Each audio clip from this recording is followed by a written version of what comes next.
Well, welcome to Local Distortion. As you can see, Ray's not here. We do have a special guest, Joe Kleon from WZAT Rock and Roll Radio 102 FM. He is the metamorphosis man, if you will. Jeff, welcome to the show, man. Thanks for having me. No problem. Absolutely. Anything to help the cause, so to speak. So why don't you tell us a little bit about Metamorphosis? Been on the air for about 2 months now, Saturday nights, 10 p.m. to 1 a.m. I like to build a show with the widest variety of hard rock and heavy metal. Everything from more commercially accessible kind of metal to a lot of the obscure stuff. Basically just a really wide variety of heavy music. It's good. I listen to the show just about every week, as you can ask Joe. I call in. How many call-ins do you get? Do you get a lot of phone calls? Yeah, it's been growing week by week. I mean, the response to the show has been incredible. The first week I had tons of calls. We ran spots for a week, and the response was incredible, and it just gets like doubles every week. It's incredible. I know. If anybody's like me, they always tell their friends, and that's the best advertisement, I think, is word of mouth. And, you know, like I told Joe before, you got to give a man a lot of respect that'll play Cemetery Gates by Pantera. I mean, anybody that'll play that's definitely okay in our book, right? It seems like there was a real glut for that kind of music in this area. I think the only kind of heavy music people have access to is Headbangers Ball, and that can get pretty lame sometimes. Ricky Rackman is a pain in the Never mind, I won't go too far with it.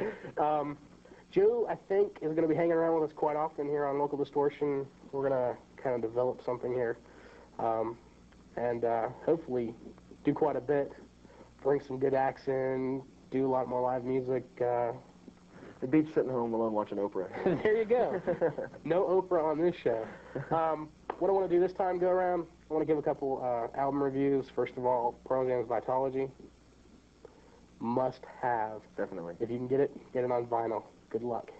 The band prefers you to listen to it on That's vinyl. right. That's the way. They released it first, 2 weeks before. And what did it crank on the charts? 55. 55 on the charts. Which is incredible for somebody to do because they didn't release that many on the vinyl. Yeah, that's going to be a collector's item soon, too, so if you happen to catch that, pick it up, definitely. Here it is. Check it out.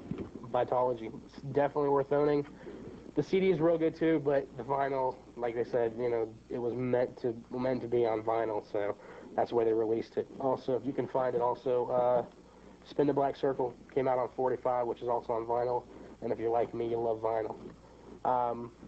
So what's coming up for Metamorphosis or Joe Kleon in general? I plan on doing a lot more national artist interviews. The show's been on the air 7 weeks now, I think. I've already done 3 national interviews. I did Gilby Clarke, of course, with Guns N' Roses. Now he's on his own. I just did Dee Snider, formerly with Twisted Sister, and now with a great new band called Widowmaker. Great band. That new record, Stand By for Pain, is fantastic. It's some really great heavy stuff.